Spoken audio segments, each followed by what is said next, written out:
Bismillahirrahmanirrahim. Assalamualaikum warahmatullahi wabarakatuh. Waalaikumsalam. Alhamdulillah alladzi bi ni'matihi tatimmu shalihat. Alhamdulillahi hamdan katsiran tayyiban mubarakan fih kama yuhibbu rabbuna wa yarda. Asyhadu an la ilaha illallah wahdahu la syarika lah wa asyhadu anna Muhammadan abduhu wa rasuluh. Allahumma salli wa sallim wa barik ala Muhammadin syafi'ina wa imamina wa sayyidina wa murabbina wa qudwatina wa ala alihi wa ashabihi wa man tabi'ahu bi ihsanin ila yaumiddin. Subhanaka la ilma lana illa ma 'allamtana innaka antal alimul hakim. Allahumma anfa'na bima 'allamtana wa 'allimna ma yanfa'una wa zidna ilman ya 'alim. Rabbana hab lana min azwajina wa dhurriyyatina qurrata a'yun waj'alna lil muttaqina imama. Allahumma ij'alna muqimis shalah wa min dhurriyyatina Rabbana wa taqabbal du'a. Rabbana ighfir lana wa liwalidina warhamhum kama rabbawna shighara. Amma ba'd. Bapak Ibu, keluarga mukmin yang dirahmati Allah Subhanahu wa taala, para orang tua yang peduli terhadap keberlangsungan generasi masa depan Islam, yang peduli akan kehadiran generasi yang tidak boleh sama seperti kita. Mudah-mudahan Allah berkahi niat baik kehadiran Bapak Ibu, terutama yang hadir hari ini, yang menyempatkan diri betul, karena saya tahu bahwa hari libur seperti hari ini biasanya kalau yang sibuk bekerja hari libur istirahat, tapi ini mau hadir biasanya yang beraktivitas sepanjang pekan, hari Sabtu Minggu berkumpul dengan bercengkrama dengan keluarga, tapi mau hadir hari ini. Masya Allah, semoga kehadiran Bapak Ibu yang hadir khususnya di kajian ini, semoga Allah balas dengan Allah berikan keluarga keturunan yang menyejukkan pandangan mata kita, dan kelak sebagaimana kita berkumpul di sini, semoga kita dikumpulkan dengan keluarga kita di surga Allah Subhanahu wa taala. Bapak Ibu dirahmati Allah Subhanahu wa taala, alhamdulillah, bersyukur pada Allah.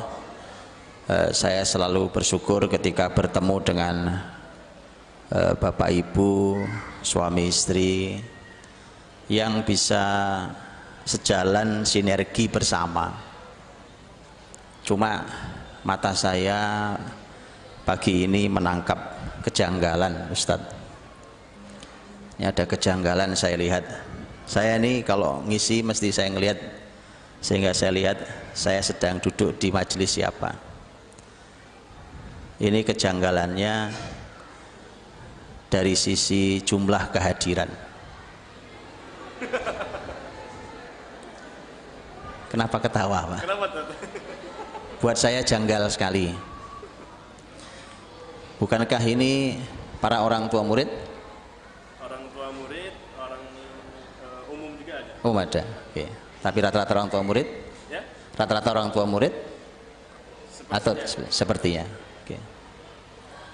Kalau jumlah yang janggal di mata saya, ini jumlah ibu-ibunya 2 atau 3 kali lipat bapak-bapaknya. Saya ini diajari oleh orang tua saya untuk selalu berhusnudzon, Pak. berbaik sangka, sehingga saya pun mau berbaik sangka bahwa di sini satu laki-laki istrinya 3, Pak. Makanya yang hadir begini modelnya, cuma segini kan berarti sepertiga. Ini husnudzon saya, makanya wajar kalau yang bapak-bapak hanya segini hadirnya. Tapi kalau bapak-bapak ini istrinya cuma 1, nah ini bukan janggal, tapi ini saya khawatir sebuah kecelakaan pendidikan, Pak. Ini kiamat generasi. Kalau cuma ibunya yang datang hari ini saya khawatir betul, Pak. Karena pembahasan tentang orang tua itu bukan cuma ibu, tapi ibu dan ayah. Di beberapa poin ibu lebih tinggi dari ayah, tapi di beberapa poin ayah lebih tinggi daripada ibu. Nah, sehingga tinggal nanti di sensus yang ada bapak-bapak di sini istrinya 1 atau 3. Nah, kalau istri 1, nah ini pertanyaan saya, suami yang lain pada kemana? Betulan, Pak. Saya ini, sampai saya disebut sebagai orang yang keras di dunia pendidikan. Ya, generasi sekarang ini kalau tidak dikerasi bapak ibunya, dia pikir dengan cara ini lahir generasi soleh, Pak. Saya bilang Anda bermimpi di siang bolong. Dengan pola-pola yang kita buat standar hari ini, dipikir dengan cara itu generasi soleh hadir. Jauh panggang dari api, Pak, jauh langit dari sumur. Jadi tidak mungkin terjadi. Saya sering sampaikan mudah sekali, ini mengawali pembahasan kita tentang menjadi orang tua yang dirindukan surga. Pertanyaan saya cuma begini, dan silahkan dijawab. Pertanyaan saya, apakah Anda semua yang hadir hari ini ridho dengan keadaan negeri ini seperti ini? Kenapa Anda bisa sepakat? Tapi kenapa kita tidak membuat perubahan? Saya mau tanya sekarang, apakah cara kita mendidik anak ini sudah betul perubahan dalam pendidikan anak, atau sama saja sebenarnya dengan cara kita belajar dulu, atau jangan-jangan lebih bagus kita daripada anak kita sekarang? Terus kapan mau berubah? Oh, kita tidak mengubah diri kok. Mana ada sunatullahnya perubahan tanpa kita mengubah diri? Kan tidak pernah ada, kan? Tidak pernah ada. Makanya tidak cukup slogan-slogan, kalimat, jargon-jargon, teriakan-teriakan, ayo kita berubah, kita ubah negeri ini. Ya, kita nggak pernah berubah. Kita tidak pernah berubah. Kalau kita ngomong ubah generasi, ubah cara didiknya. Kalau cara didiknya sama, ya jangan-jangan bagusan kita, Pak, Bapak Ibu, daripada anak-anak kita.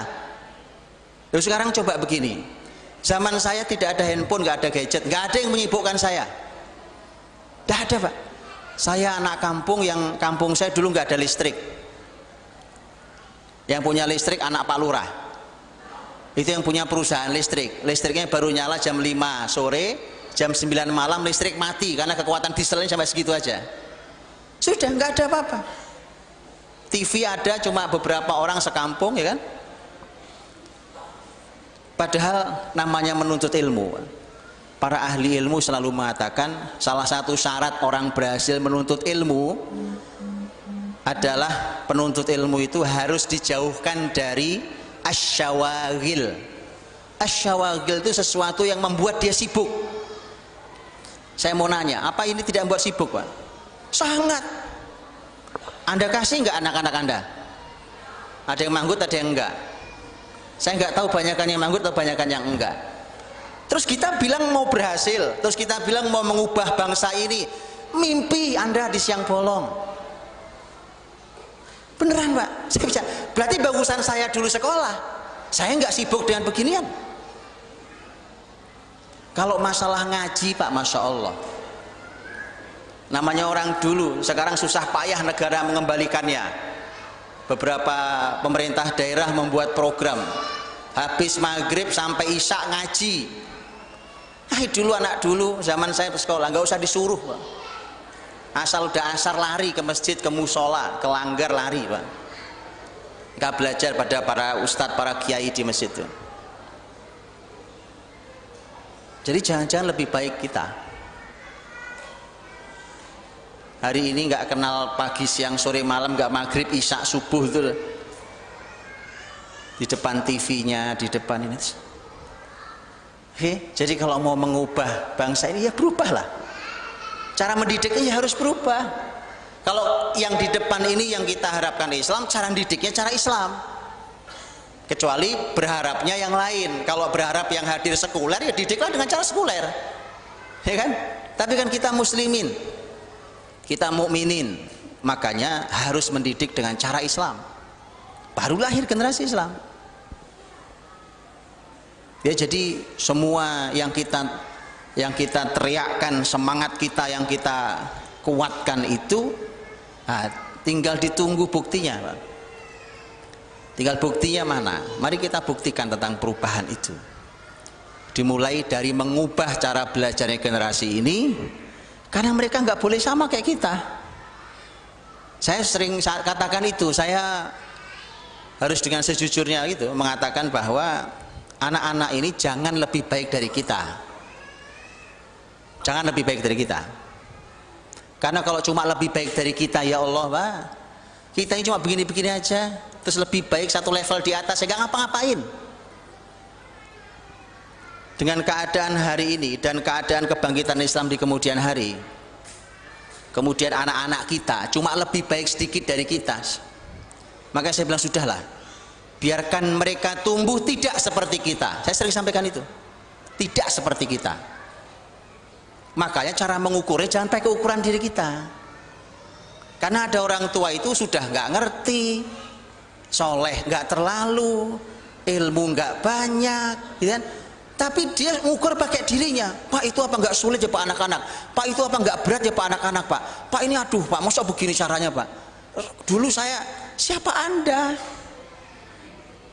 Dulu saya itu siapa Anda gitu Pak? Saya jujur, kita jujur Pak. Kita boleh jujur-jujuran. Kita bicara akidah kita, sekuat apa sih akidah kita? Wong kita harga-harga naik, isu-isu PHK muncul, goyang kok akidahnya. Goyang kok akidahnya.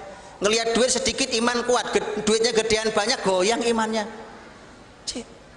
Itu baru bicara akidah. Belum berikutnya. Kita bicara ibadah, ibadah kita juga nggak banyak-banyak amat Pak. Ya ibadah kita sholat sedikit, puasa sedikit, sedekah sedikit. Terus ukuran kita semana yang mau kita jadikan sebagai panduan untuk mengubah generasi ini? Kecintaan kita pada Quran sampai mana? Baru bicara Quran Pak, level yang paling dasar untuk muslimin ini. Oh bicara Quran ya alhamdulillah sudah hafal juz 30 ya. Itu kalau nggak lupa lagi, tajwid belum selesai-selesai sampai sekarang.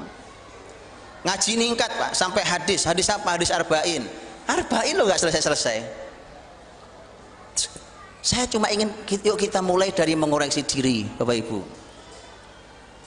Dari koreksi diri. Kalau betul mau mengubah keadaan ini, kalau betul Anda tidak ridho dengan keadaan ini, harus diubah generasi ini.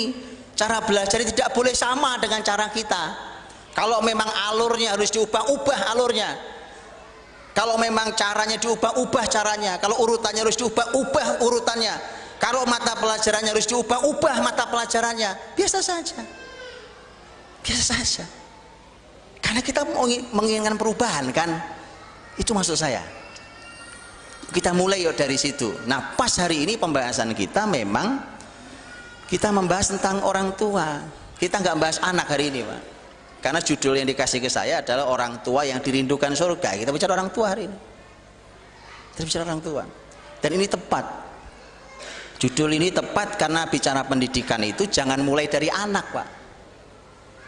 Mulailah dari orang tua. Makanya doa kita walladzina yaquluna rabbana hablana min azwajina baru wa dzurriyyatina. Pasangan dulu baru keturunan. Jadi mari kita selesaikan pembahasan pasangan.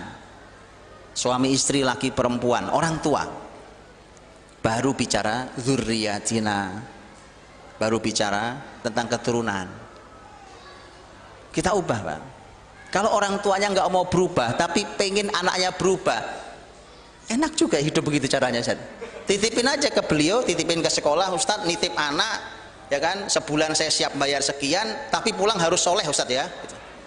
Enak juga hidup begini caranya. Nggak ada, Pak. Sunatullah itu nggak pernah ada. Karena generasi ini pendidikan utamanya Allah Rasulnya titipkan langsung di orang tua, bukan di sekolah. Bukan di sekolah. Saya selalu katakan itu. Bukan di sekolah. Mau sehebat apa sih sekolahannya? Mau sehebat apa sih para gurunya, para ahli? Nah, tugas utama Allah titipkan di orang tuanya. Rasul kan bersabda, antum semua tahu. Ma min mauludin illa yuladu alal fitrah fa abawahu artinya bapak ibunya. Bapak ibunya yang mau membentuk anak mau jadi apa? Mau jadi yuhawidanihi au yunassiranihi au yumajjisani, mau jadi Yahudi, Nasrani, Majusi atau tetap dalam fitrahnya, tergantung bapak ibunya.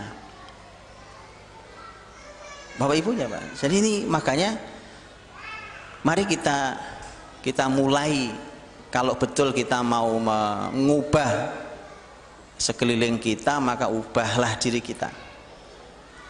Mari kita ubah diri kita ubah keluarga kita, ya. Nah, jadi nanti kalau babnya, ya tapi kan saya sekolah di sekolahan sini, Pak, kemudian kurikulumnya begini ya. Nanti kalau sekolahan biar bicara sama saya, Pak. Urusan sekolah nanti saya ngomong sama sekolah. Yuk kita boleh, Pak. Ya sekarang Anda mau betul mengubah bangsa ini, sekolahan Anda ini kurikulumnya kayak apa? Terus berharap mengubah. Bagaimana mau mengubah?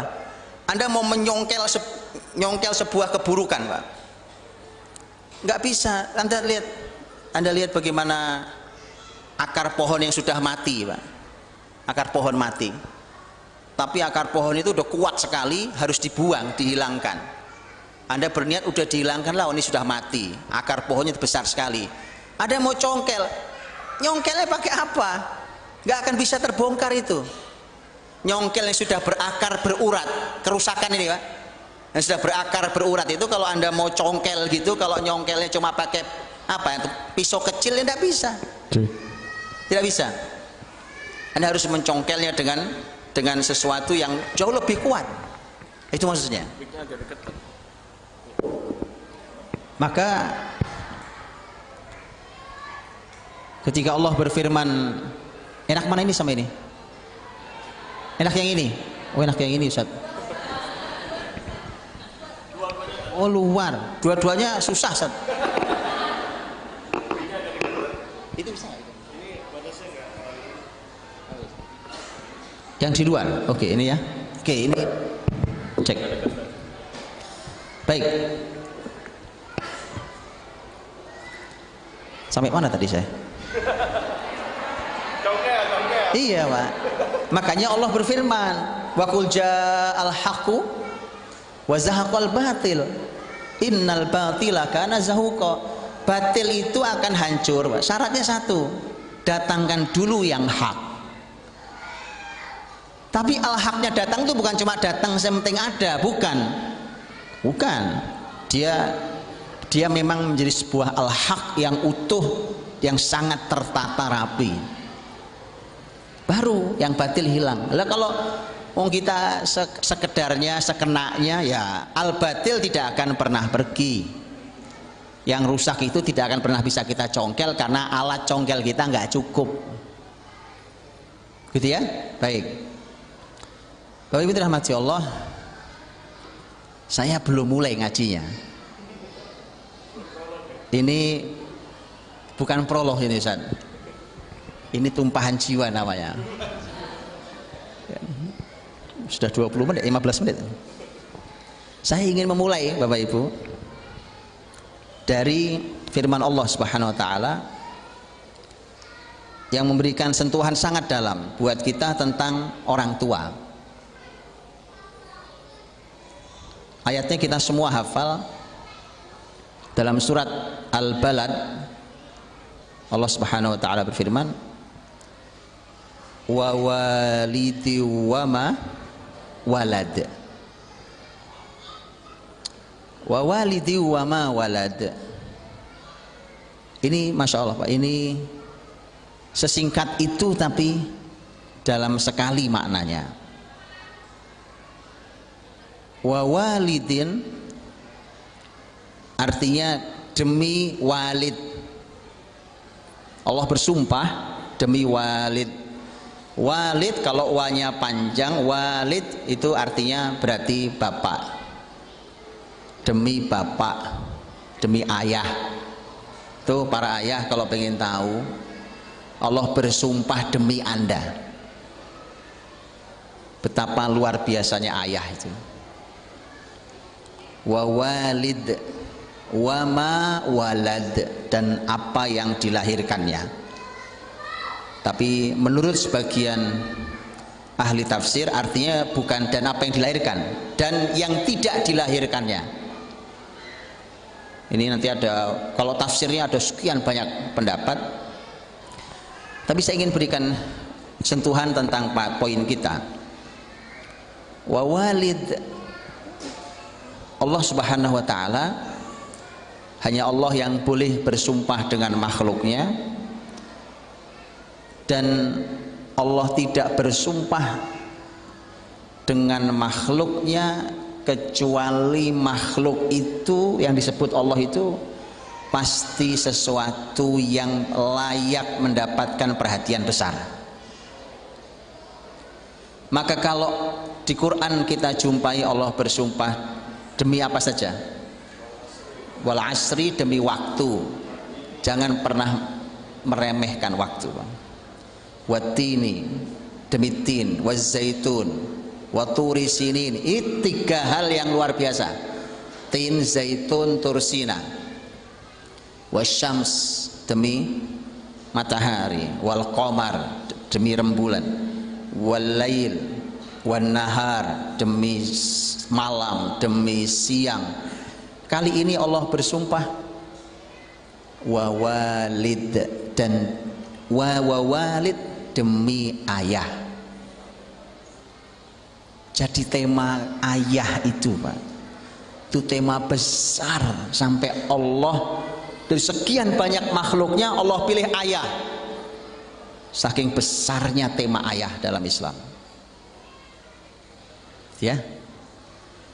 Lah kalau laki-laki ada di rumah, ya, dia bapaknya anak-anak, tapi tidak berfungsi sebagai bapak, itu artinya dia mengabaikan sesuatu yang sangat dipentingkan oleh Allah. Dia meremehkan sesuatu yang Allah mementingkan itu. Kalau sudah begitu, pasti hasil rumah tangganya tidak istimewa. Coba ya, itu dari para ayah. Makanya tadi kan saya sudah berhusnuzon ya Pak, sudah berhusnuzon di depan tadi. Tapi kalau ada yang suami belum datang, ya dikabarilah, sampaikan salam saya Pak. Sampaikan salam saya kan. Salam kehati-hatian akan rumah tangga yang dalam ancaman. Ya, karena Allah bersumpah wa walid, demi ayah, demi bapak. Oke. Wa walid, kalau tafsirnya macam-macam. Wa walidi wa mawalad itu ada sekian tafsir. Ada yang mengatakan itu Nabi Adam dan anak turunnya, Nabi Ibrahim dan anak turunnya, Nabi Ibrahim dan Nabi Ismail, kemudian Nabi Muhammad, kemudian ayah secara umum, macam-macam tafsirnya. Saya tidak bahas itu, waktu ini tidak ada. Tapi saya ingin sampaikan wa walid wa ma walad. Wa ma walad itu dua makna. Salah satunya yang lazim dan di terjemahan kita itu maknanya adalah apa yang dilahirkan. Apa yang dilahirkan. Saya nanya, apa ada bapak-bapak melahirkan? Hah? Nah, terus ayatnya jelas kok, wa walid. Kalau perempuan walidah, walidatun. Kalau perempuan Kalau ini jelas wawalid, dan apa yang dilahirkan oleh walid, oleh sang ayah. Maka nanya saya, apakah bapak-bapak melahirkan? Gimana Bapak Ibu? Jawaban Anda menentukan kajian saya setelahnya ini masalahnya. Bapak-bapak melahirkan apa enggak? Enggak melahirkan. Gimana tidak melahirkan? Itu anak lahir dari mana? Ibu. Ibu dan suaminya batu gitu. Bagaimana dengan ayat yang mengatakan tentang ada namanya as-sulb, ada namanya at-taraib. Ya kan? Kalau sulb itu laki-laki, tulang sulbi. Taraib itu perempuan. Nah, dari situlah bakalnya anak tuh. Berarti bapak ibu melahirkan dua-duanya. Bapak melahirkan, ibu melahirkan. Hanya tuh bayi dititipnya di rahim sang bunda sesuai dengan hikmah Allah Subhanahu wa taala. Oke. Kalau begitu maka itu artinya walau ayat ini hanya menyebut ayah, tapi justru yang melahirkan secara fisik ibu, maka ayat ini berarti bicara ayah dan ibu sekalian. Walau yang disebut hanya ayah. Paham? Berarti ayat ini tidak hanya bicara ayah, berarti juga bicara ibu. Bicara melahirkan masalahnya, Bu. Kan ibu-ibu yang melahirkan secara fisik. Berarti ini pembahasan penting tentang ibu. Lah kalau ada perempuan, ini sama dengan laki-laki tadi. Kalau ada perempuan di rumah, itu ibunya anak-anak, tapi tidak berfungsi sebagai ibu, maka bagaimana berharap keluarganya istimewa dunia dan akhirat? Dia nggak berfungsi sebagai ibu. Fungsinya kebanyakan, Pak. Perempuan fungsi kebanyakan. Ada yang ini ada orang salah tempat, Pak. Ini saya sampaikan kritik saya karena generasi ini sudah jadi korban. Yang jadi korban sekarang sudah gede-gede. Gara-gara salah paham terhadap ayat. Makanya kalau tahu ayat itu mbok ya tolong ditanyakan kepada ulama tafsir, Pak. Jangan ditafsirin sendiri hanya gara-gara baca terjemahan. Ya. Perempuan dan laki-laki Allah kasih tugas beda-beda. Tapi begitu para wanita ini punya fitrah lebih dekat ke anak-anaknya, apalagi perempuan lebih dekat dengan urusan rumahnya dan di dalam rumahnya. Maka kalau perempuan disibukkan di luar rumahnya, padahal di rumahnya ada anak-anaknya, bahkan di luar kesibukannya baik sekalipun, karena ada yang berdalih tadi saya bilang berdalih ayat, kan kita di luar juga berdakwah Ustaz, in tansurullaha yansurkum wa yutsabbit aqdamakum. Mbok ya ayat ini ditafsirkan dengan benar.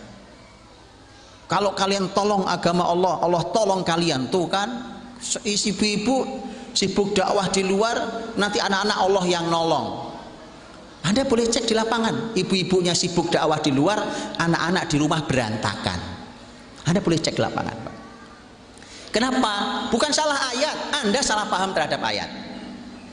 Bukan itu maksud ayat.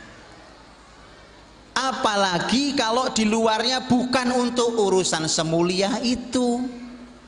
Terus mau jadi apa generasi ini? Itu wa walidi wa ma walad.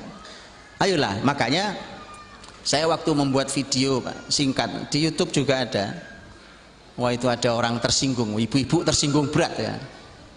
Petinggi sebuah perusahaan tersinggung berat gara-gara itu di setel.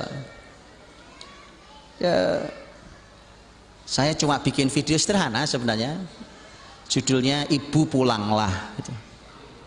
Saya cuma nyuruh ibu pulang, mosok tersinggung. Mosok saya bilang ibu minggatlah lah, baru orang tersinggung. Kalau ibu pulanglah, lo kan mulia saya nyuruhnya, ya kan?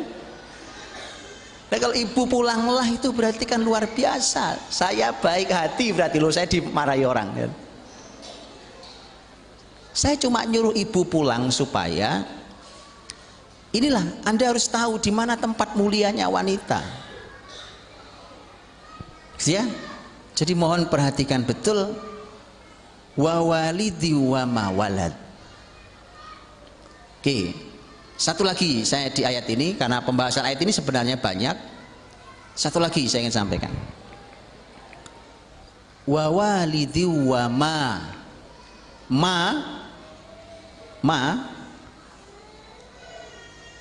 biasanya karena ada ma, ada man.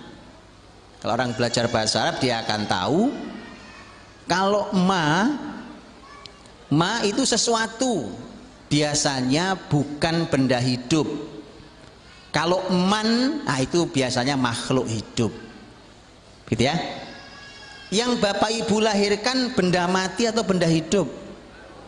Kenapa Quran pakai ma, tidak pakai man? Harusnya kan wa walidi wa man walad. Karena orang yang dilahirkan makhluk hidup. Loh, yang begitu tuh dikaji oleh para ulama tafsir. Gitu ya Bapak Ibu? Makanya ayo ngaji, ayo kita ngaji. Ngaji yang serius. Kita ini berjalan pakai semangat, nggak pakai ilmu, berantakan semua urusan kita. Nggak percaya cobain, nggak percaya. Ayo ngaji, Pak. Ya. Para ahli tafsir membahas itu. Kenapa kok ma bukan man? Padahal yang dilahirkan manusia makhluk hidup. Wa walidi wa ma walad. Nah, itu pembahasannya juga panjang. Ya, saya kasih satu saja bahwa ini ketika ada kata walidin dalam bahasa Arab juga nakiroh, istilah bahasa Arabnya. Nakiroh itu diantara tanda terbesarnya tidak ada alif lamnya. Intinya adalah mau nakiroh pada walidin atau ma dan bukan man, intinya sama dengan yang saya sampaikan tadi, untuk menunjukkan betapa besar dan pentingnya pembahasan orang tua dan apapun yang dilahirkannya. Itu inti gampangnya, ya. Sudah ya, jadi membahas generasi masa depan yang mau mengubah bangsa ini harus dimulai dari sini. Wa walidi wa ma walad. Munculkan dulu bahwa Anda orang penting di posisi masing-masing. Ayah di posisi ayah, bunda di posisi bunda. Ya. Tidak, jangan overlapping. Kalau overlapping tugas itu mesti berantakan, Pak. Apalagi ganti posisi, nah berat. Ada perusahaan, kalau saya masuk gerbangnya disambut Pak Satpam, Assalamualaikum Pak, mau kemana? Oh saya mau ketemu Pak Direktur. Silahkan Pak masuk dulu ke ruang resepsionis, itu nanti ditunjukkan. Oke? Bagaimana kalau kita ganti, Pak Direktur duduk di tempat Pak Satpam, Pak Satpam duduk di ruangan Pak Direktur, seminggu aja, gimana? Berantakan, Pak. Itu kalau tukar posisi. Lah nih suami ya suami, istri ya istri, ayah ya ayah, ibu ya ibu, masing-masing punya posisi dan tugas. Jangan tukeran. Yang nyari nafkah kok perempuan, itu sudah tukeran, Pak. Yang nyari nafkah itu dalam Islam laki-laki. Gitu ya? Begitu. Overlapping tugas itu juga bahaya. Bahaya, Pak. Jadi terserah pokoknya Pak Direktur mengumumkan, sudahlah hari ini nggak ada satpam, nggak ada OB, nggak ada resepsionis, nggak ada direktur, nggak ada manajer, semua bareng-bareng dikerjain. Bisa begitu perusahaan jalan? Nggak bisa. Sama rumah tangga ini juga tidak mungkin dijalankan dengan pola bareng-bareng, itu nggak bisa. Ya, Jadi pahami tugas Anda. Ini supaya nanti kita ini orang tua yang dirindukan surga, Pak. Baik. Itu wa walidi wa ma walad. Pembahasan orang tua dan anak masuk surga yang sering diungkap adalah At-Tur ayat 21. Walaupun pembahasannya ini sayangnya tidak didetilkan. Saya mau detilkan sedikit hari ini. Walladzina amanu wattaba'athum dzurriyyatuhum biimanin alhaqna bihim dzurriyyatahum wama alatnahum min amalihim min syai' kullu mri'in bima kasaba rahin. Orang-orang yang beriman dan imannya itu diikuti oleh keturunannya, maka kami, terjemahannya apa Pak di situ ya? Ada yang buka nggak? Kalau dalam bahasa Arabnya saya suka terjemahkan kami susulkan, walaupun saya nggak tahu bahasa pasnya. Saya nggak tahu kalau diterjemahan Indonesia. Alhaqna bihim dzurriyyatahum. Kami susulkan anak turunnya itu di dalam surga Allah Subhanahu wa taala, dikumpulin di surga Allah. Karena nanti maknanya beda, Pak. Ya, wa ma alatnahum min amalihim min syai'. Jadi tidak ada yang disia-siakan amal itu. Kullu mri'in bima kasaba rahin. Setiap orang bertanggung jawab terhadap amalnya masing-masing. Nah, saya cuma ingin bahas yang tadi kata disusulkan itu. Alhaqna bihim dzurriyyatahum. Al-haqna itu kami, kata Allah. Jadi ini kebaikan Allah, Pak. Jadi kita langsung pada tema di surga sesuai judul kita nih, ya kan? Kami, ini kata Allah nih, dan ini kemuliaan Allah. Kami susulkan ke bapak-bapak mereka itu, ke bapak ibu mereka yang beriman, anak keturunan mereka. Ngerti maksudnya? Makanya para ahli tafsir mengatakan begini. Kata Pak ahli tafsir, ayat ini sebenarnya bukan tiba-tiba bapak, ibu, anak-anak, cucu ngumpul di surga, enggak gitu. Ayat ini. Karena kata al-haqna menunjukkan bahwa disusulkan itu artinya sang anak tidak layak untuk berada di surga setinggi bapak ibunya. Berarti bapak ibunya memiliki tingkat kesolehan yang lebih tinggi dari anaknya. Makanya surga bapak ibunya lebih tinggi daripada surga anaknya. Ini sama-sama masuk surga, Pak. Ya, bukan satu neraka, bukan. Ini sama-sama masuk surga. Cuma Masya Allah, surga antum tahu kan ya, surga yang bertingkat banyak itu jaraknya bisa sejarak langit dan bumi, gitu, satu tingkatnya. Lah bagaimana kalau jaraknya sampai sekian tingkat dengan orang tuanya? Jadi ayat ini menyampaikan bahwa orang tua yang disebut di ayat ini lebih bagus imannya, lebih bagus ibadahnya, lebih bagus akhlaknya, lebih bagus kesolehannya, maka surganya lebih tinggi. Tapi Masya Allah, Pak, namanya orang tua. Orang tua ini bapak ibu di dunia pun mengalaminya, ya kan?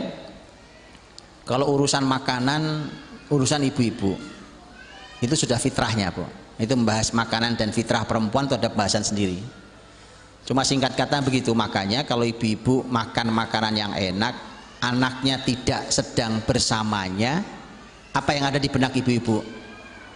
Ingat anaknya, gitu ya. Itu ibu-ibu. Apalagi anaknya di pesantren, pesantren sono, anaknya di mana kan, ibunya makan di Bogor sini. Begitu makan ngomong sama ayah, ya ingat anak-anak. Itu orang tua, asli orang tua begitu. Hari sudah mulai sore, matahari mulai terbenam, itu anak-anak belum lengkap di rumah. Kalau bapak ibunya normal otaknya, ya, apa yang dilakukan? Pasti nyari anaknya, betul ya. Makanya, Bu, di surga itu orang tua yang beriman, dan dia tahu kok dulu anak saya beriman kayak saya didik, cuma tengok di surga loh kok nggak ada anak saya. Wallahi Pak, hidup tidak nyaman di surga. Padahal Allah tidak mau ada sedikit pun hal yang membuat kenikmatan surga berkurang. Gara-gara ingat anak itulah maka kenikmatan orang tua dalam menikmati surga berkurang. Karenanya dia bertanya, ya Allah kemana anak saya? Itu orang tua Pak, kemana anak saya? Seperti di dunia dicari, anak nggak ada dicari Pak. Karena di surga kita akan nyari anak itu Pak. Kalau sudah masuk surga nyari anak, ya Allah mana anak saya? Maka supaya kebahagiaan di surga sempurna, alhaqna bihim dzurriyyatahum, anaknya diambil sama Allah dari surga yang bawah, disusulkan ke surga bapak ibunya. Makanya kalimatnya alhaqna, kami, kata Allah yang melakukan itu. Jadi artinya itu rahmat Allah. Tuh. Jadi sebenarnya yang ditarget adalah orang tuanya solehnya sampai kayak begitu, sampai anaknya tidak bisa mengikutinya.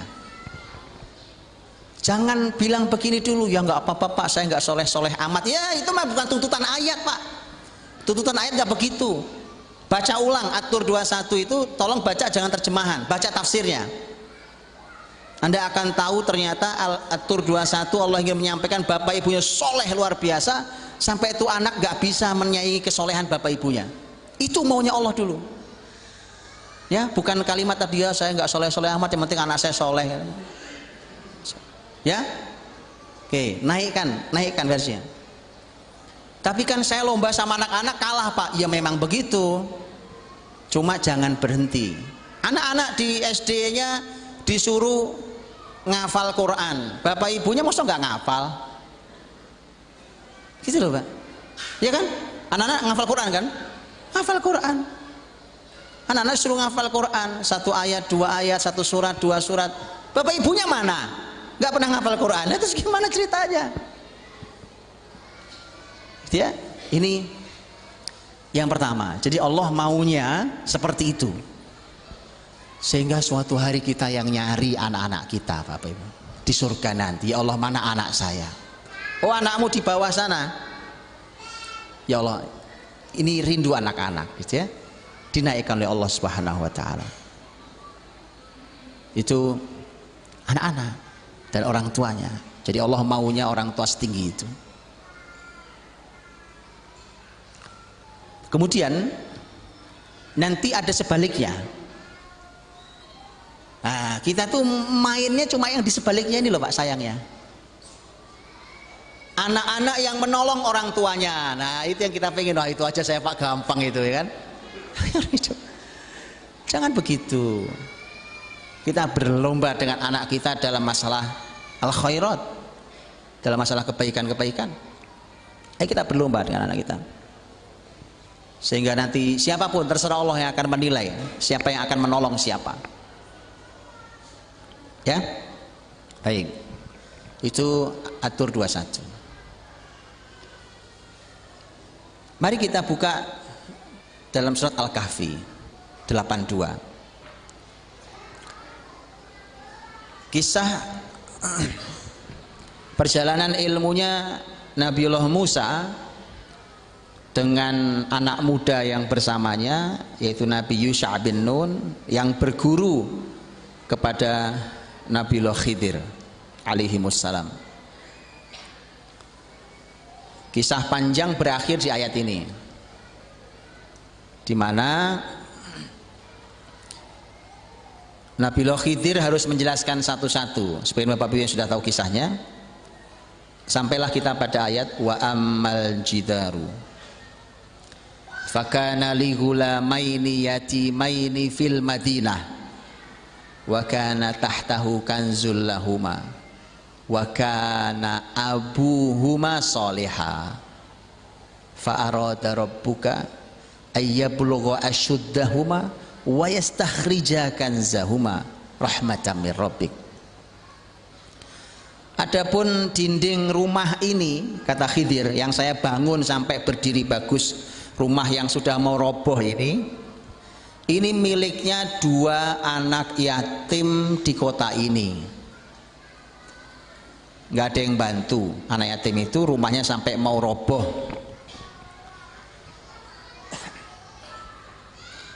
Kemudian Nabi Khidir menjelaskan, ini milik 2 anak yatim di kota ini. Di bawahnya, di bawah rumah ini terpendam harta karun. Bukan hartanya korun, ini bahasa Indonesia. Harta karun, harta yang dipendam. Dulu ayah mereka berdua ini ayah yang soleh. Wa kana abuhuma sholiha. Rabbmu Allah ingin agar 2 anak ini tumbuh sampai menjadi orang yang baligh dan kuat. Dan kemudian Allah mengeluarkan harta karun itu untuk diberikan pada anak yatim itu sebagai rahmat dari Rabbmu. Ya, yuk kita bahas satu-satu. Ini masya Allah, ini para ulama sejak zaman sahabat bahkan membahas. Dan ini pembahasannya banyak panjang. Tapi mari kita lihat bagaimana menjadi ayah yang soleh. Wa kana abuhuma soleha. Ayahnya 2 anak yatim ini soleh ayahnya. Kalau ini disebutnya memang ayah, Pak. Memang ayah ini. Abuhuma soleha. Jadi ayah soleh itu ya Allah saking pentingnya deh. Sudah 2 ayat ya, wa walidi wa mawalad dan wa kana abuhuma soleha. Ya, jadi penting ayah soleh itu. Jadi kalau saya sering ditanya walaupun saya tidak bisa menjawab, bagaimana kalau terlanjur Ustadz? Nah itu yang saya bingung jawabnya. Terlanjur itu gimana? Ya terlanjur Pak. Terlanjur, ini suami nggak kayak suami, bapak nggak kayak bapak, gitu ya. Nah itu Pak, itu saya bilang sudah bawa ke masjid aja. Ke masjid juga susah, dituntun mungkin nggak tahu jalan ke masjid, mungkin lupa jalan ke masjid di perumahannya atau di kampungnya. Tahu Ustaz, dianterin mungkin kejauhan masjidnya. Orang samping rumah persis sama masjidnya. Saya terus harus bagaimana coba ya? Karena ayat betul-betul Pak. Allah tuh maunya kalau generasi ini mau berubah, bapaknya dulu. Bapaknya dulu Pak. Yuk kita lihat ayat ini. Wa kana abuhuma soleha. Apa penafsiran para ulama terhadap ayat ini? Ini kalau sudah begini masya Allah Pak. Ini orang tua yang dirindukan surga. Oke. Wa kana abuhuma soleha ini, ayat ini Bapak Ibu kan ceritanya Nabi Musa, Yusha bin Nun dan Nabi Khidir, gitu. Mereka kan berjalan masuk ke kampung ini, ke kota ini, ke kotanya anak yatim itu. Kehabisan bekal, maka ya minta ke masyarakat agar dikasih sebatas ya makanan sedikit, minuman sedikit. Tapi fa'abau ayyudhayifuhuma. Tapi masyarakat kampung itu pelit. Cuma air sama makanan gak dikasih. Oke. Berarti anak itu tinggal di kampung yang baik apa kampung yang buruk? Kampung yang buruk. Kira-kira Pak, kalau masyarakat kampung tahu bahwa di bawah rumah itu ada harta karun, kira-kira akan mereka jaga atau mereka sikat habis itu Pak? Habis. Orang ini orang buruk-buruk semua.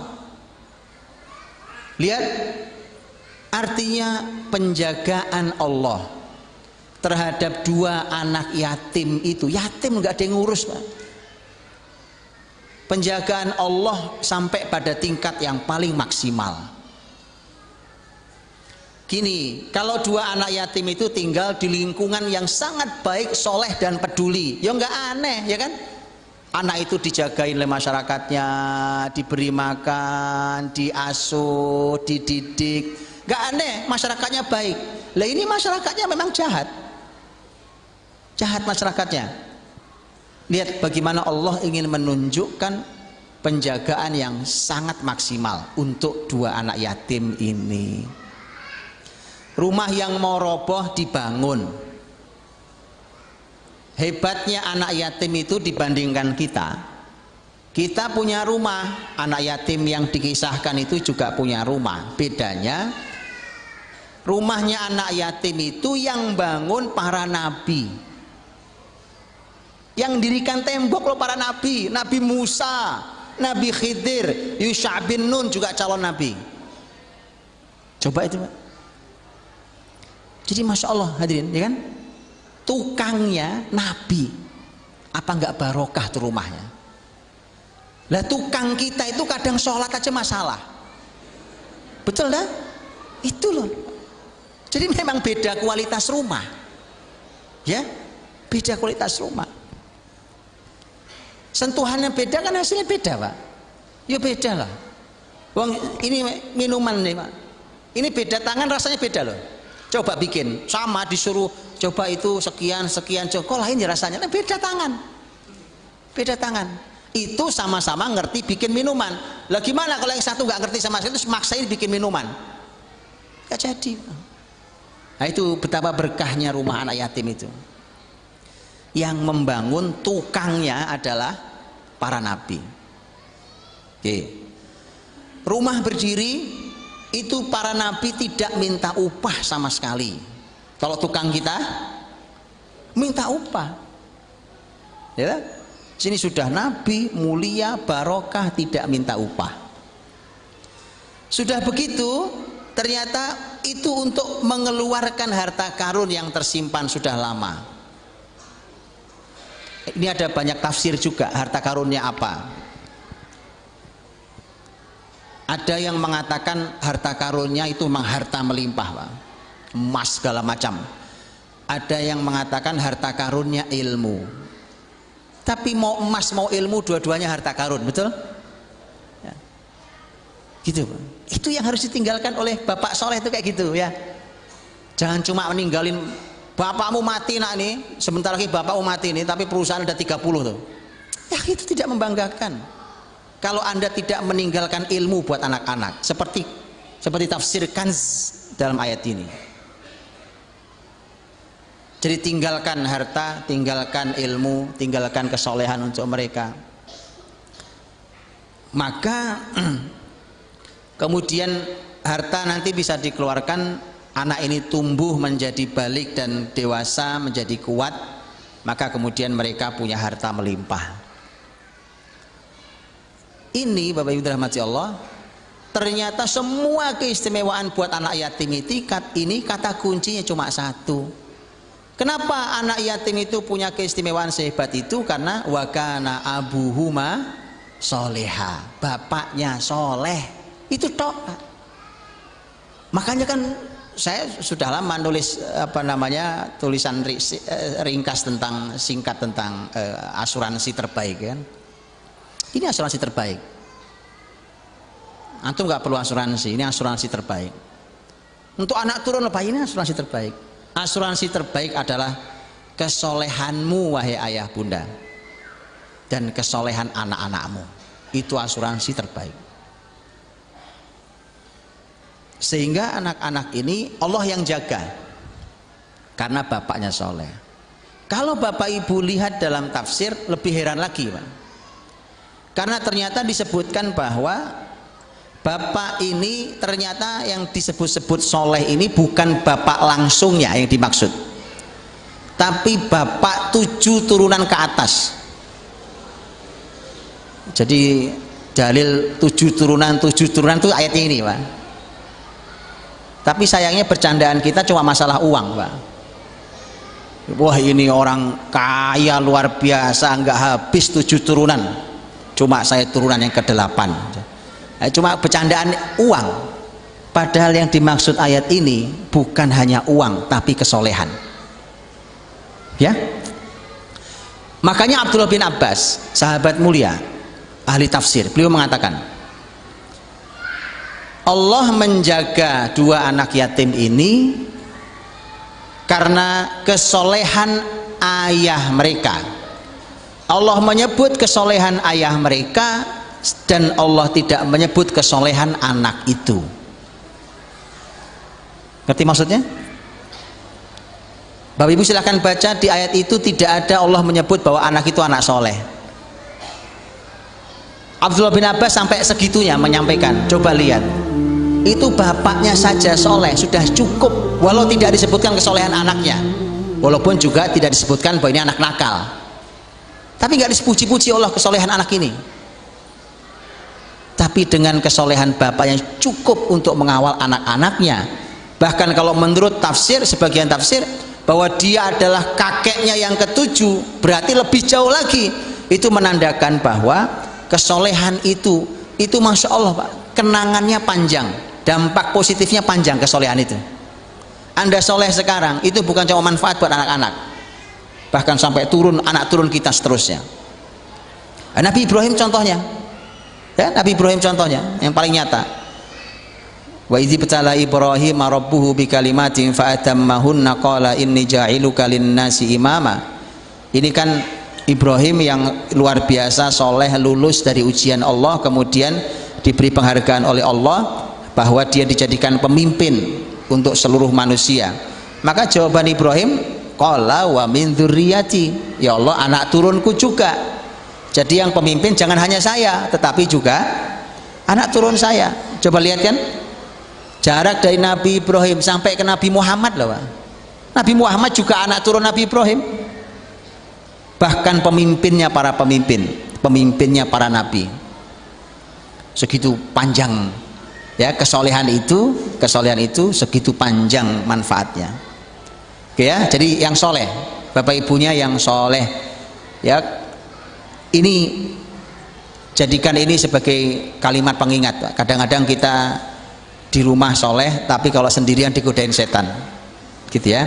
Nah jadikan ini pengingat Pak, pengingat. Saya sering sampaikan, kalau Anda dalam keadaan sendirian berani melanggar perintah Allah, berani melakukan maksiat, maka Anda harus ingat bahwa tumbal pertama kali adalah anak Anda, tumbalnya adalah anak Anda ya. Jadi supaya jadi penghalang buat kita. Baik, itu sebagian dari penjelasan tentang wakana abuhuma soleha.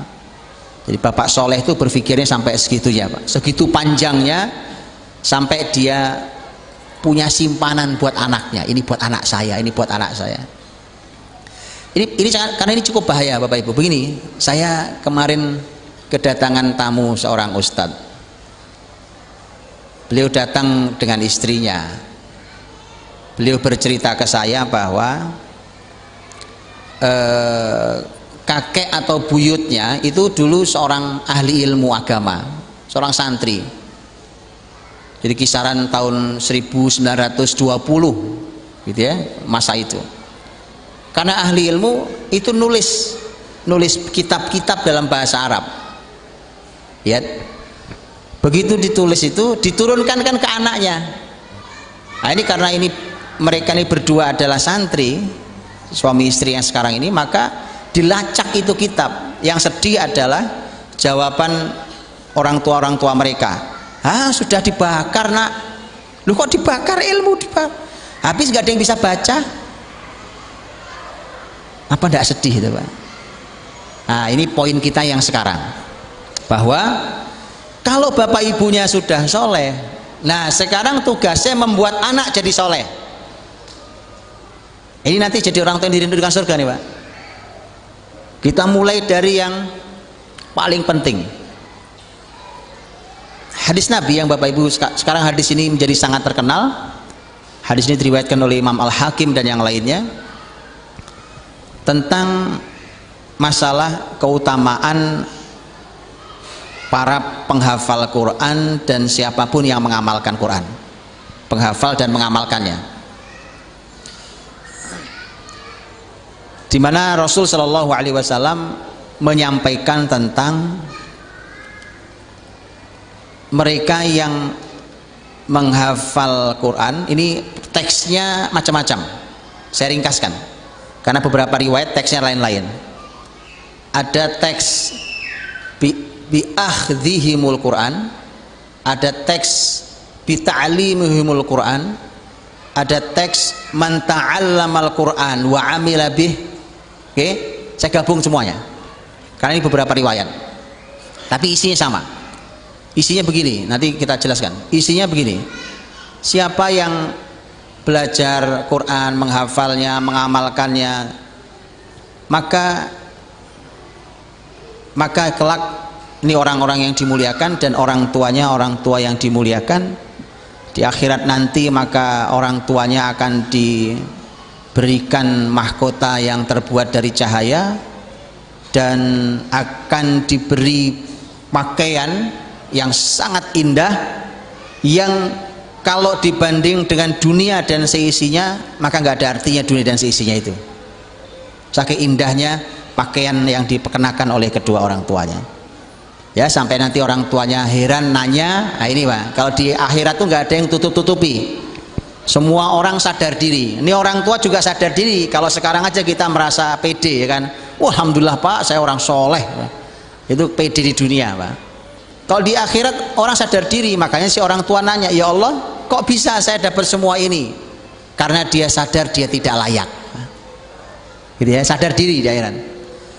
Karena tidak layak itu, maka kemudian tadi jawabannya, ini karena anak-anakmu mengambil Quran. Akhdhim, akhd itu artinya ngambil. Ada riwayat lain bita'limihim Quran, karena ngajar Quran. Ini Bapak Ibu artinya begini, ini supaya tidak dipahami dangkal. Setidaknya ada beberapa kata. Satu, kata ta'allamal Quran, ya, belajar Quran. Kalau kata akhdhimul Quran, akhdhihimul Quran, itu artinya Qurannya diambil. Quran diambil, maka dia ada dalam dirinya. Itulah kenapa para ahli ilmu menyampaikan ini artinya ngafal. Ngafal Quran 30 juz. Tapi bukan cuma ngafal, karena teksnya bukan cuma ngafal, menghafal. Kemudian ta'allamal Quran, ta'allam itu artinya belajar ilmunya. Quran ini apa isi ilmunya? Jadi bukan cuma ngafal ya. Setelah itu wa amila bih, mengamalkannya. Sudah tahu isinya, diamalkan. Oke, nggak cukup itu. Poin yang berikutnya adalah bita'alim Quran, dita'alimkan, diajarkan. Lengkap sekarang berarti, dihafal, diilmui, diamalkan, diajarkan. Oke, tapi ada poin tentang kata ta'lim. Poin tentang ta'lim itu para ahli ilmu memberikan dua kemungkinan makna,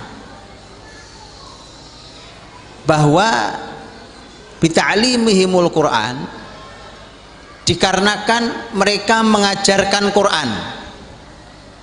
Pertanyaannya, yang ngajar Quran ini siapa? Anaknya kah yang ngajarkan Quran karena dia sudah hafal dan ngerti ilmunya sehingga dia ngajar ke masyarakat? Ataukah yang dimaksud adalah bapak ibunya yang ngajari anak ini Quran sampai dia hafal Quran? Nah, itu hadisnya Pak. Dan itu dua-duanya oleh ulama dikatakan dua-duanya. Nah ya, biar nggak segampang-gampang kita ngomong hari ini gitu ya, alhamdulillah Pak anak saya hafal Quran. Sopo yang ngajari Pak? Yang ngajari anakmu baca Quran siapa? Yang bikin hafid anakmu siapa? Orang lain?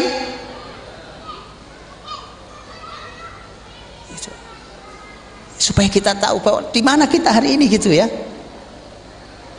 Itu sehari ini saya sampaikan lengkapnya riwayat itu supaya kita tahu, baru orang tuanya berhak mendapatkan mahkota dari cahaya, pakaian yang sangat indah atas dan bawahnya, yang lebih mulia dari dunia dan seisinya. Begitu hadisnya. Imam Hakim mengatakan ala syarti Syekh, ala syarti Muslim, sahih. Nah, Bapak Ibu dirahmati Allah. Jadi maksud saya adalah ayo berjuang. Bukan berarti tidak ada mulianya, ada mulianya, Pak. Alhamdulillah Ustadz, saya kan kerjaannya nganterin anak saya, itu mah tukang ojek. Nggak usah Anda, nitip aja sama tukang ojek juga bisa, nggak usah fungsi orang tua kalau itu. Kan saya ini Ustadz, yang nganterin makanan, itu mah koki. Antum titipin aja di koki juga bisa dengan ngirim makanan. Gitu Pak ya. Ini maunya Rasul begitu. Bahwa yang mendapat kemuliaan itu lengkap. Anak ini menghafal, kemudian mengilmui isinya Quran, kemudian cocok antara perilaku anak ini dengan Quran yang dihafal. Lah kalau ngafal Quran tapi akhlaknya nggak jelas, ya belum masuk di sini. Kan begitu hadisnya. Kemudian anak ini ngajar Quran yang sudah dihafalnya. Nah itu loh Bapak Ibu, makanya begini. Sadar kita tidak punya kemampuan itu. Tapi masa iya kita tidak mengambil walau sedikit? Apa maksudnya?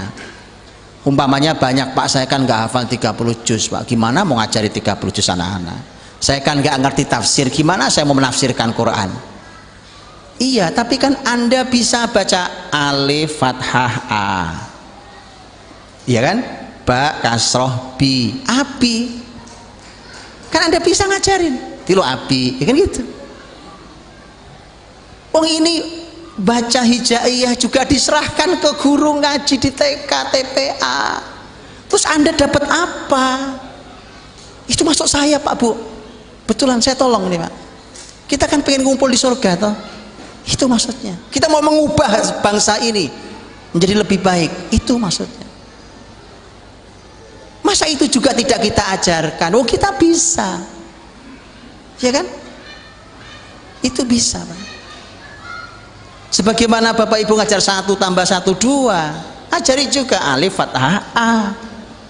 Ini A B C D, ini alif ba ta sa jim. Ayo Pak, ayo ambil perannya. Walau cuma sedikit.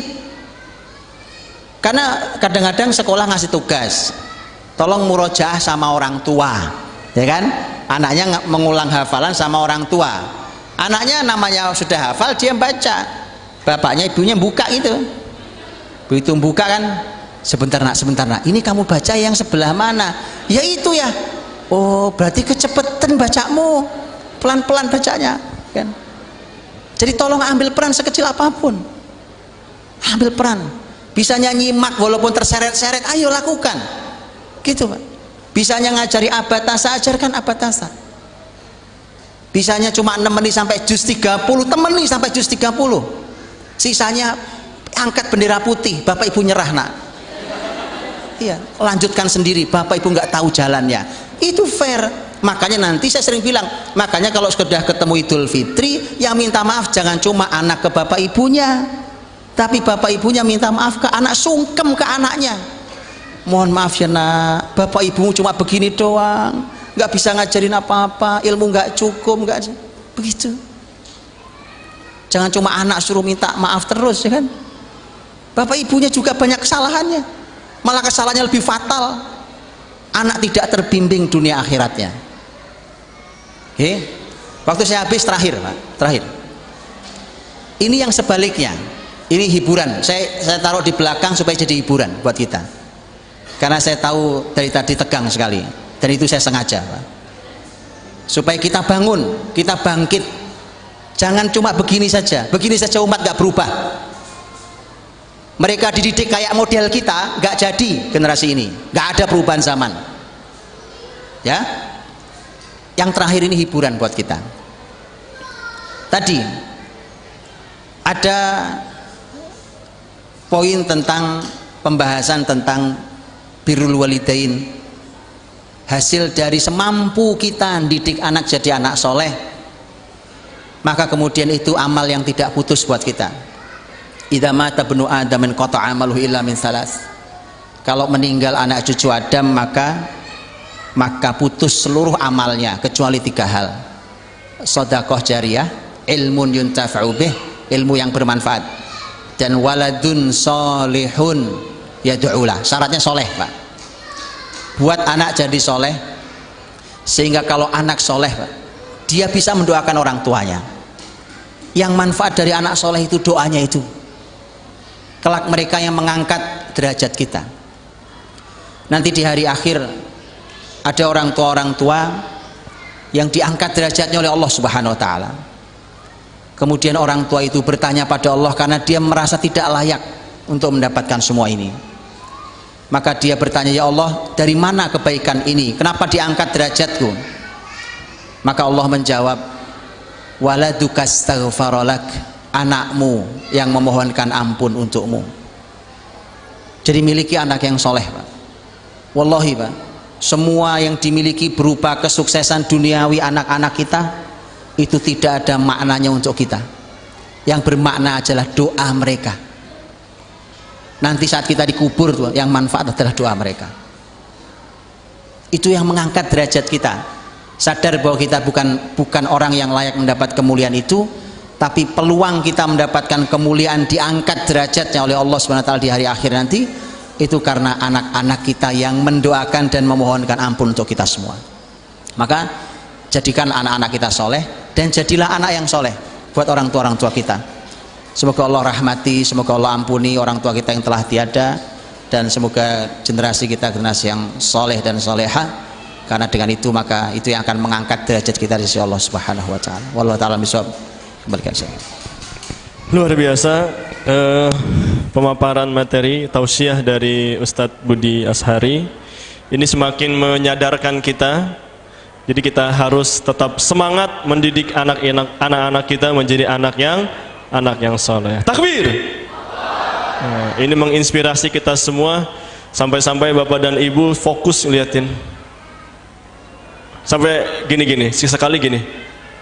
Nah, itu saking apa? Ternyata kita kesentil hatinya ini ya. Kalau kata bahasa anak sekarang itu makjleb gitu ya, ke hati kita ini sebagai orang tua banyak salah, banyak kurang dalam mendidik anak. Nah, selanjutnya mungkin dari Bapak Ibu masih ada yang penasaran, ingin bertanya, akan dibuka sesi tanya jawab. Karena waktu kita terbatas, hanya 3 saja yang bertanya. Silakan dari ibu-ibu dulu, angkat tangan. Oke, 1, 2.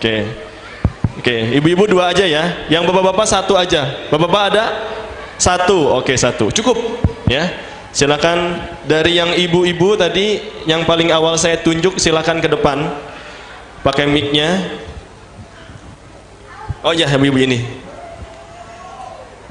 Setelah ibu yang baju hijau ini ke ibu yang baju hijau itu ya, sama-sama hijau.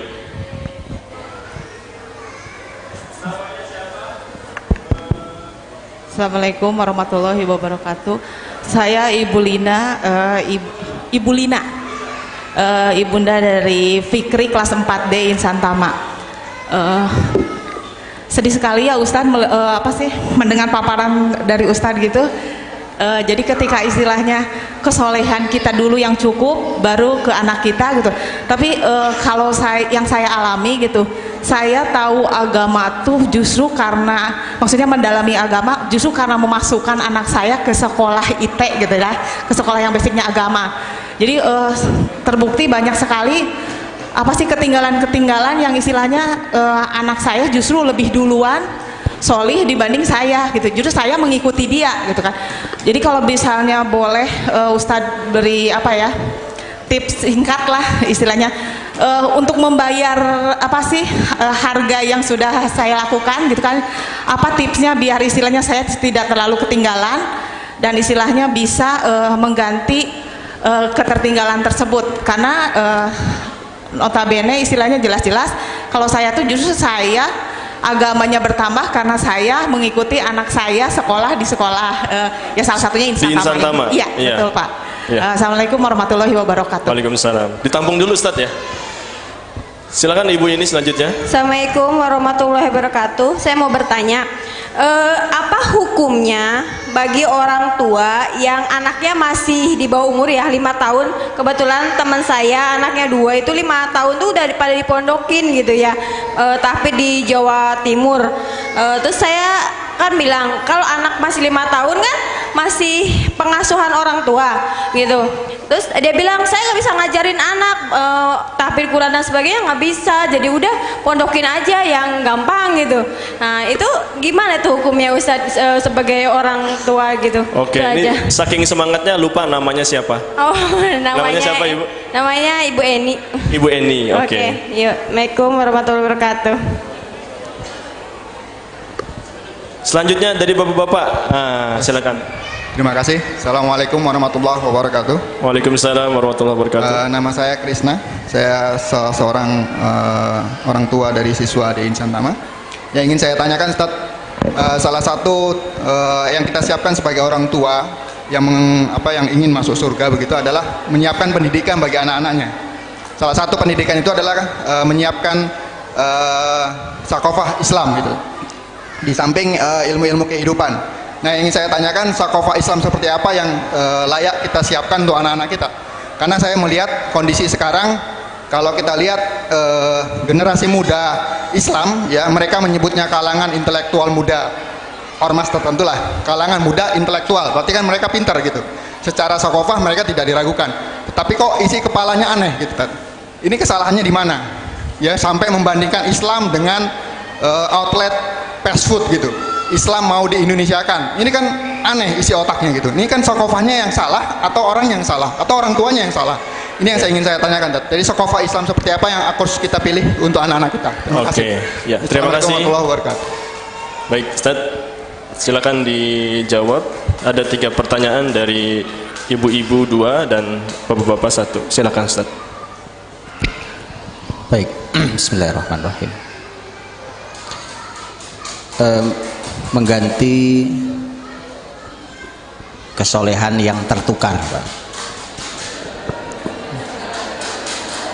Judul sinetron,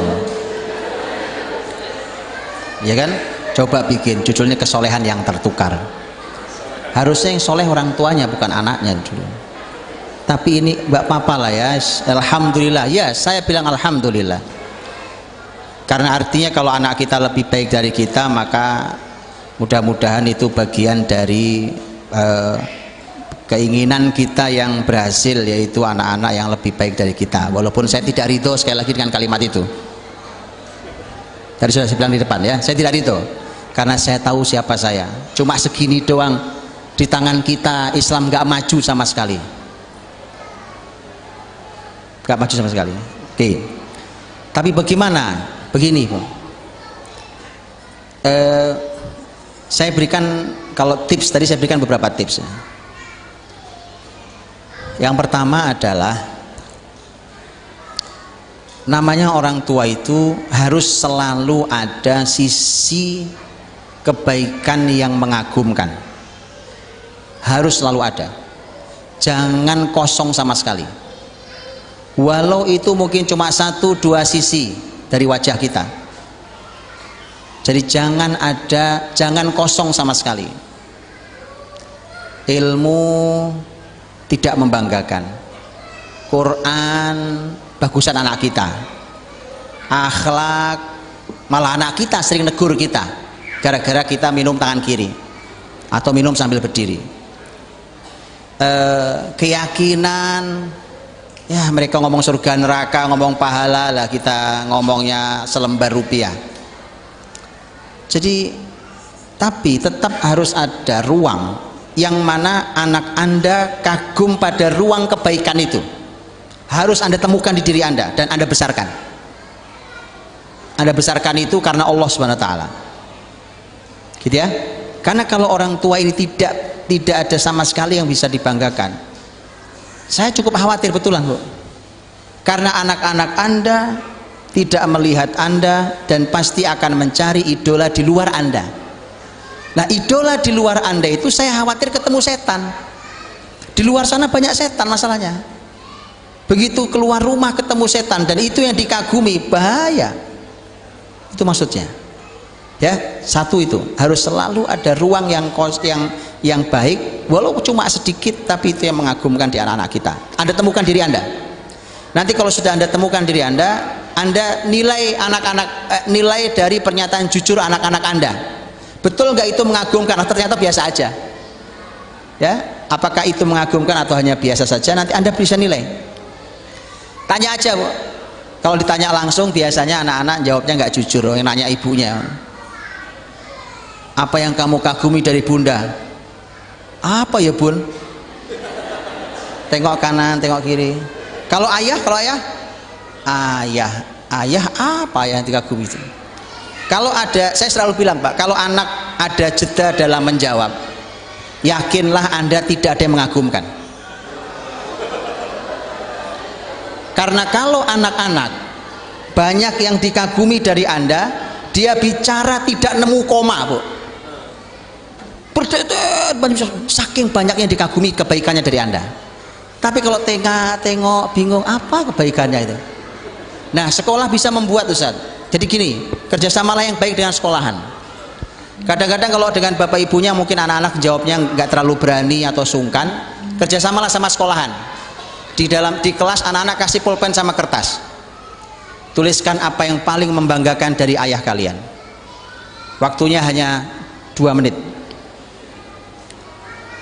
Itu Anda nanti bapak ibu guru boleh menyampaikan pemandangan di kelas, Pak.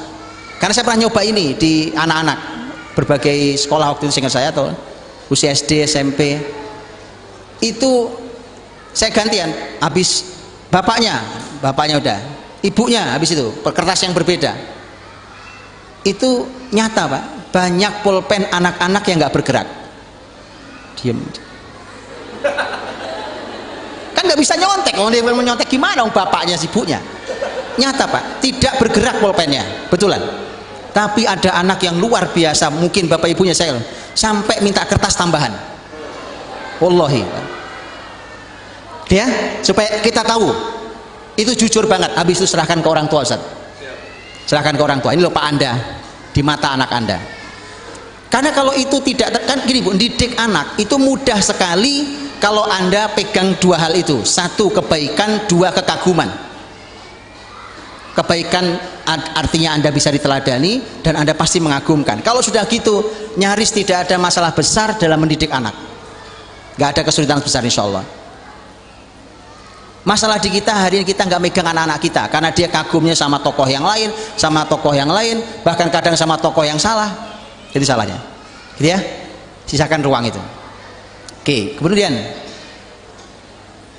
kalau ini langkah fair kita, Pak.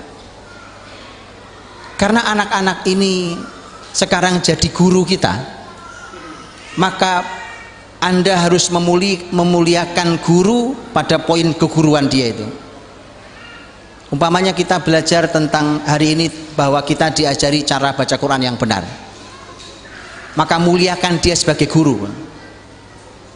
Anda memang bapak ibunya, memang ya, lahir memang dari Anda, memang. Bapak ibu kalau buka dalam Quran, sebutan bapak ibu itu ada 2 jenis. Kadang disebut bapak itu, kadang disebut walid tadi, kadang disebut abun, ibu, kadang walidah, kadang ya, ini 2 hal yang berbeda. Kalau walid walidah itu dari kata wilada, itu berhubungan dengan kelahiran tadi, kelahiran. Masalah jasa fisik kita pada anak-anak kita itu tercermin dari kata walid dan walidah. Tapi abun dan ummun itu lebih luas dari walid dan walidah, karena ab dan termasuk di dalamnya mendidik mereka. Ab dan makanya itu disebut Quran, dua-duanya ada di kita harusnya. Kita ini ab ya walid, kita ini walidah ya Tapi gara-gara belajar Quran ini kok saya belajar sama dia, berarti Anda cuma walid tapi bukan ab, Anda cuma walidah tapi bukan berarti memang cacat separuh. Karena cacat separuh, ya sudah, berikan hak Anda yang fair. Tahu kan ada pada guru? Nah, sekarang gurunya adalah anak Anda. Itu fair, berikan penghormatannya. Itu fair banget. Jangan gitu dong, kan aku ibumu, ibu cuma ngelahirin tok, untuk Quran ibu belajar sama saya. Ya, di bab ini ibu tidak jadi hanya walidah saja. Jadi maksud saya, berikan kepada mereka penghargaan atas kesolehan mereka, penghormatan atas kesolehan mereka itu. Kalau kita belajar sama dia, sampaikan ucapan terima kasihnya, sebagaimana kita dengan guru, walaupun anaknya masih kecil, walaupun masih kecil anaknya. Kan itu begitu, kita diminta untuk waqiru man tata'allamuna min, muliakanlah siapapun yang Anda belajar darinya, apapun itu, sekecil apapun, belajarlah, muliakan dari siapapun yang kita pernah belajar, apapun dari orang itu, gitu ya. Baik, kemudian yang berikutnya, nah ini menarik karena ini poinnya 3 saja ya. Ini dilakukan oleh banyak orang soleh dari dulu sampai hari ini. Mudah-mudahan sudah dijalankan. Kalau sudah dijalankan, alhamdulillah. Anda tuh di rumah, bapak ibu harus punya majelis sama anak-anak. Harus punya majelis sama anak-anak kok. Jadi kalau babnya, wah ini sibuk ya pak bapaknya, Anda tidak lebih sibuk dari Umar bin Abdul Aziz rahimahullah ta'ala. Umar bin Abdul Aziz pak, orang besar di zaman dinasti Bani Umayyah, cicitnya Umar bin Khattab radhiyallahu anhu, memakmurkan negeri yang bermasalah hanya perlu waktu 2,5 tahun, 29 bulan. Segitu hebatnya itu orang pak, sesibuk itu, negeri wilayah membentang dari timur sampai barat. Tapi beliau selalu punya majelis seminggu sekali dengan semua anak-anaknya, membaca Quran bersama. Oke, jangan sok sibuk ya, jangan sok sibuk. Anda harus punya majelis sederhana, tapi kalau Anda istiqomah, Allah berikan keberkahan karena keistiqomahan. Bacalah Quran. Kalau Umar bin Abdul Aziz itu anaknya 17 kan? Anak 17, kalau ngumpul beliau, istrinya, anak-anaknya itu, maka disuruh baca Quran dari yang paling besar. Nah, karena Umar bin Abdul Aziz seorang ahli ilmu besar, nah, maka duduklah dia menyimak bacaan anaknya itu. Satu baca. Jadi ada majelisnya. Ya, lakukan itu. Nah, disitulah dirangkainya banyak hal. Belajar kita di situ tentang ilmu, belajar tentang kesolehan, belajar tentang komunikasi, belajar mengakrabkan dengan anak dan keluarga. Banyak hal yang bisa dipelajari ya. Buatkan itu, insya Allah disitulah semua akan digagas nanti ya. Dan saya tambah sedikit yang poin 2, namanya murid sama guru dan Anda muridnya. Kalau Anda salah jangan ngotot kalau ditegur, karena masalahnya kadang-kadang kalau ditegur itu orang tuanya ngotot, kamu baru belajar kemarin sudah begitu ke orang tua saya. Ini murid gak tahu diri namanya. Nih saya mohon maaf, saya cerita tentang diri saya bapak ibu. Anak saya negur saya dalam satu hal yang saya tahu persis. Dalam ilmu yang sedang saya disalahkan oleh anak saya itu ada pembahasan panjang di ilmunya, karena saya pernah pelajari ilmu itu.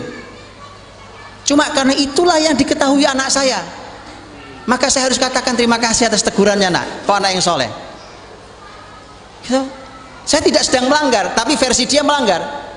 Kenapa? Karena ini ada ilmu panjang sebenarnya. Kenapa? Yang dia tahu itu. Bukan saya ajak debat, kamu sini duduk, bapak sini, kamu belajar kapan? Bapakmu lulusan Madinah tahu?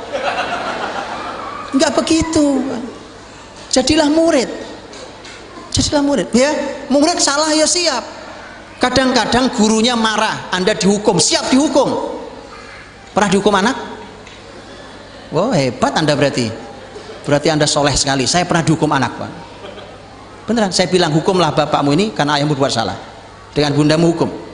Dan kalian punya hak untuk menghukum apapun hari ini, silahkan, dan kami siap laksanakan tanpa nawar.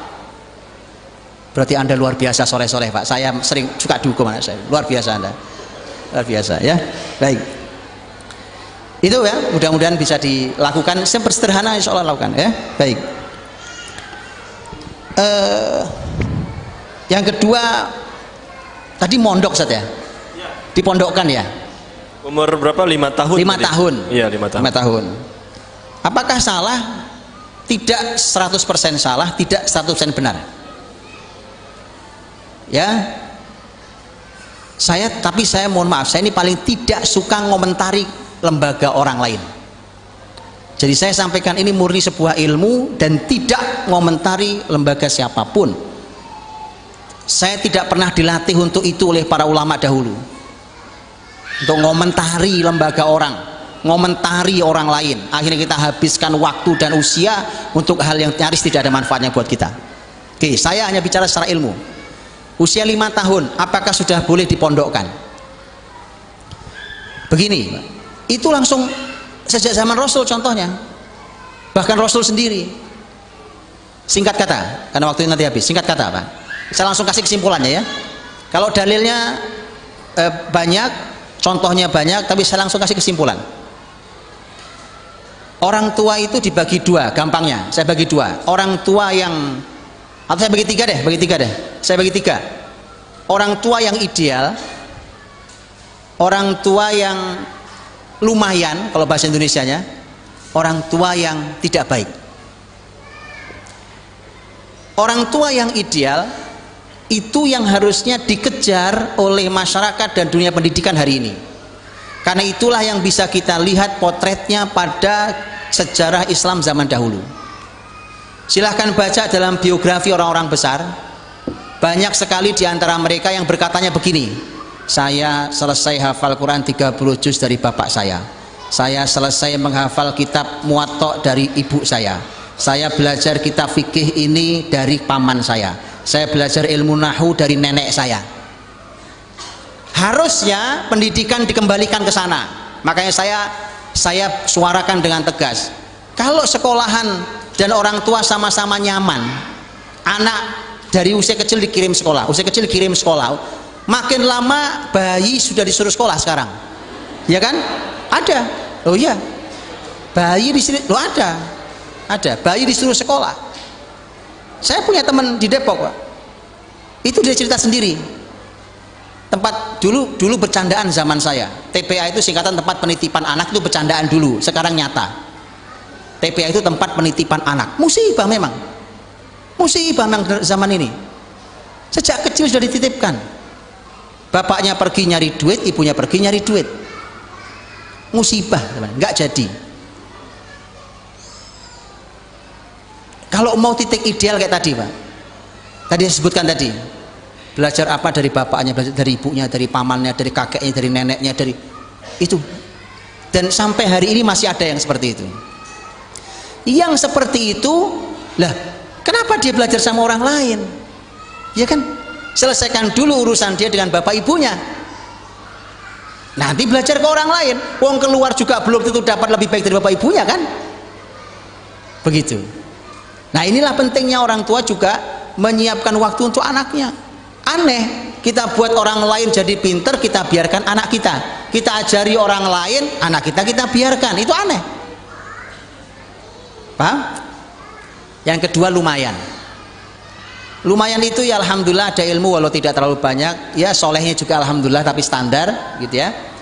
Ya yang begitu ya tadi, ya dia, saya sarankan, ini saran saya sarankan agar tidak sejak awal dia nitipkan anaknya di pondok, karena orang tuanya lumayan lah, tinggal nanti orang tua di ukuran lumayan juga tahu diri. Saya kira-kira Pak, disedot sama anak saya ilmu dan kesolehan saya, habis anak saya di umur berapa? Saat itu sudah titipkan ke orang lain, pondokkan Pak. Yang ketiga, orang tua yang nggak baik, ilmunya nggak ada, soleh juga enggak, yang begitu Pak, dikekepi di rumah, anak rusak. Segera selamatkan generasi Muhammad SAW ini, titipkan ke orang soleh. Semua ini ada contoh dalam sejarah Islam dulu, semua ini ada contohnya ya, antum silakan buka biografinya. Jadi intinya orang tua nanti Bapak Ibu bukan ngomentari lembaga itu, tapi ukur diri kita masing-masing, kita di level yang mana ya, di level yang mana. Yang kalau intinya kan satu, intinya anak-anak harus jadi anak yang baik dan bisa memperbaiki. Jadi pahami? Mudah-mudahan menjawab. Kemudian yang ketiga tentang sakofah. Ini Pak, ini saya harus jelaskan tentang sakofah. Sakofah itu, ini masalah di kita tentang sakofah, ini masalah Pak. Antum tahu masalahnya sakofah? Karenanya tidak lahir ulama, yang lahir cuma musaqqaf. Ini masalah serius di kita. Musaqqaf itu orang cuma punya wawasan sedikit itu namanya saqafah. Tentang akidah sedikit, akidah akhlak sedikit, ilmu ini politik sedikit, ekonomi sedikit, keamanan sedikit, Quran sedikit, hadis sedikit, itu namanya saqafah. Dan bukan itu yang dimau oleh Islam. Bukan itu yang dimau oleh Islam. Yang dimau oleh Islam, seseorang belajar dengan pondasi yang sangat dasar, yaitu Qurannya. Itu mendasari semua hal, dari mulai ilmu sampai saqafahnya. Ya. Maka tadi karena di kalangan para sahabat dahulu mereka tidak ada sahabat yang cuma musaqqaf, itu enggak ada, Pak. Sahabat itu mesti punya kemampuan ilmu-ilmu yang mereka sangat ahli di bidang itu. Baru sisanya saqafah. Saya kasih contoh.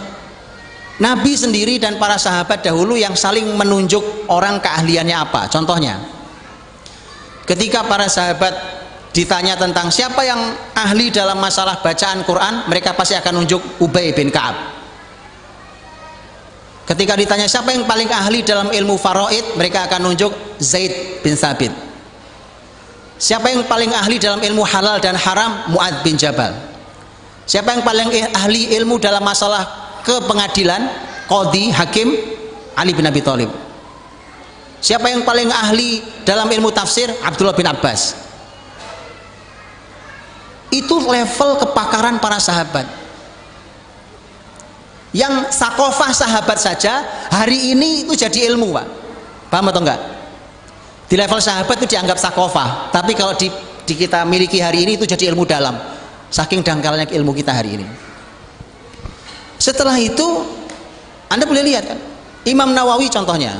Imam Nawawi rahimahullah ta'ala, ulama abad 7 Hijriah, itu dalam di ilmu-ilmu syariat, ilmu fikih. Beliau punya kitab-kitab dalam ilmu fikih, umpamanya kitab yang sangat ternama Al-Majmu' Syarah Muhadzab. Ilmu hadis, beliau punya syarah Sahih Muslim, menjelaskan Sahih Muslim, kitab Al-Minhaj namanya. Nanti ilmu mustalah, punya ilmu, berbagai macam ilmu beliau punya kitab yang dalam. Tapi kemudian beliau pengen merambah ke saqafah. Maka mulailah beliau mencoba kecintaan terhadap ilmu kedokteran. Makanya dia pergi ke toko buku, dia beli buku Al-Qanun fit Tib karya Ibnu Sina. Zaman dulu buku mahal, apalagi buku berjilid-jilid. Itu akan coba beliau jadikan saqafah oleh beliau. Kalau beruntung akan jadi ilmu yang dalam. Tapi begitu beliau beli, beliau mulai membaca buku itu, ternyata beliau hatinya nggak sek.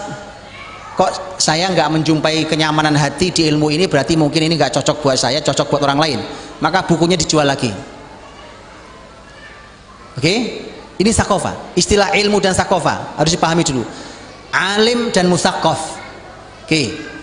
Hubungannya dengan kebaikan umat ini, maka muslimin ini harus alim musaqqaf. Bukan hanya alim tapi tidak musaqqaf. Alim tidak musaqqaf itu begini, teman-teman. Umpamanya fatwa saja, fatwa itu bisa tidak tepat gara-garanya tidak punya saqafah. Walaupun kalau itu levelnya ulama, mereka salah dalam berfatwa, dalam beristihad, mereka dapat satu pahala. Tapi artinya bisa tidak tepat fatwanya gara-gara dia tidak paham saqafah. Kan ahli ilmu ditanya apa saja, begitu dia ditanya, untuk menjawab dia harus paham sekeliling yang tentang ditanyakan. Nanya apa nih? Nanya masalah ini. Saya ingat dulu umpamanya di Indonesia dulu tahun berapa ya, di Indonesia pernah ada peristiwa berdarah di Ambon. Dulu ya tahun berapa itu? Saya masih mahasiswa dulu. Yang menjadi masalah ketika peristiwa Ambon itu ditanyakan kepada ulama. Dulu saya di Saudi, di Madinah, begitu peristiwa Ambon ditanyakan ke Madinah, jawabannya bisa salah kalau beliau ini tidak dibekali wawasan tentang Ambon, dikasih data dulu. Kalau tiba-tiba langsung ditanya, beliau jawabnya ya sesuai dengan jawabannya, sesuai dengan pertanyaan saya, sesuai dengan pertanyaannya. Maka itu saqafatan penting. Kalau orang cuma punya saqafah tapi tidak punya ilmu, Nah terus bagaimana mau mengawal peradaban ini?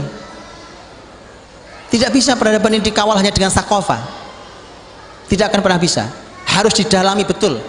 Dan ada orang-orang yang, makanya tadi bahkan Quran menyampaikan jihad saja, kalau sudah diumumkan untuk jihad, Quran sendiri mengatakan jangan semua orang pergi jihad.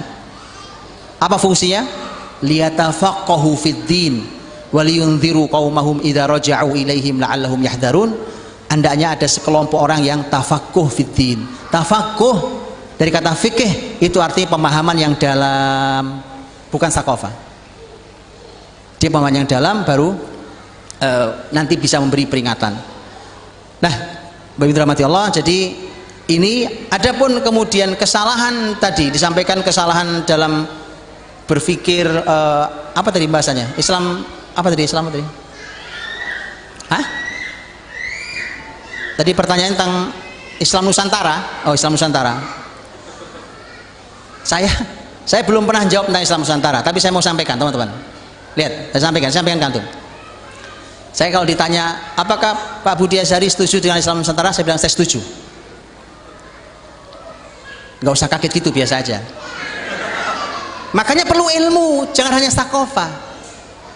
Apa yang saya maksud dengan Islam Nusantara? Antum tidak bisa setelah merta fatwa dari Saudi, Mesir, dari Yordan, dari Maroko dibawa ke sini terus berjalan di sini. Karena ini negeri punya keadaan sendiri. Itulah pentingnya kemudian perlu antum keadaan lokal di sini. Antum kalau baca sejarah masuk Islam ke Indonesia, Islam masuk ke Indonesia ini, teman-teman, itulah kenapa pembahasan tentang Wali Songo melegenda di kita. Karena yang sepengetahuan saya, mereka adalah orang-orang yang punya kemampuan ilmu sekaligus mengerti keadaan masyarakat setempat. Ketika tidak menggunakan keadaan masyarakat setempat, maka jadi masalah akhirnya, dan Islam tidak berkembang. Jauh sebelum Wali Songo hadir, Islam sudah ada di Indonesia, tapi tidak menyentuh masyarakat pribumi, masyarakat lokal. Itu kenapa kemudian mereka perlu masuk ke mereka, belajar apa saja tentang lokal, tentang keadaan lokal itu Nusantara. Nggak bisa. Dan sekali lagi gampang, antum tidak akan selalu tepat membawa fatwa ulama dari luar, dibawa fatwa ke sini. Saya sudah sering bertanya pada para ulama di luar sana. Ketika saya tanya, kadang-kadang jawabannya begini, kadang-kadang beliau selalu begitu kita tanya pertanyaannya, di negeri antum madhabnya apa? Kenapa nanya madhab negeri saya? Kalau mau kan langsung jawab saja kan? Itu menunjukkan ulama yang luar biasa. Saya sudah nanya bermacam-macam ahli ilmu, mereka suka jawab, di negeri antum madhabnya apa? Ini bab besar lagi, memperhatikan itu. Oke. Adapun mengubah hal-hal yang mendasar sampai kemudian berubah gara-gara menyesuaikan dengan keadaan Nusantara, nah itu pasti tidak tepat, pasti nggak benar, ya kan? Nah itu makanya setuju, asal di poin-poin yang mana yang Anda mau ubah jadi Nusantara, mau ubah yang mana, kan? Atau kalau kemudian mengubahnya sampai mengubah hal yang sangat mendasar dalam syariat ini, itu kesalahan. Nah, kata mendasar itu apa saja, nah itu bisa kita kaji. Begitu saya kira, wallahu a'lam bishawab. Baik, Ustadz, mungkin ada sedikit pesan closing statement untuk Bapak dan Ibu para hadirin sekarang. Baik Bapak Ibu dirahmati Allah, ini closing statement dari saya. Saya hanya ingin mengulangi kalimat saya tadi, bahwa kalau kita menjadi orang yang soleh dengan izin Allah sebagai orang tua, kita menjadi orang yang soleh dengan izin Allah, kemudian dengan izin Allah pula kita bisa menjadikan anak kita anak yang soleh, maka itu adalah merupakan aset terbaik kita sejak di dunia ini hingga nanti kita dikumpulkan oleh Allah Subhanahu wa taala di dalam surganya. Mudah-mudahan Allah SWT ampuni kita semuanya, semoga Allah SWT berikan kepada kita petunjuknya, dan semoga Allah memberikan kepada kita keturunan yang kita dikumpulkan kelak di surga Allah Subhanahu wa taala.